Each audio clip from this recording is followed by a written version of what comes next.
How did God reveal truth to his prophets? And he said, "Hear now my words.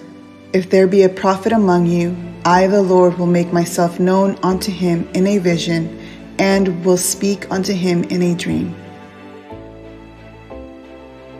But I certify you, brethren, that the gospel which was preached of me is not after man. For I neither received it of man, neither was I taught it, but by the revelation of Jesus Christ."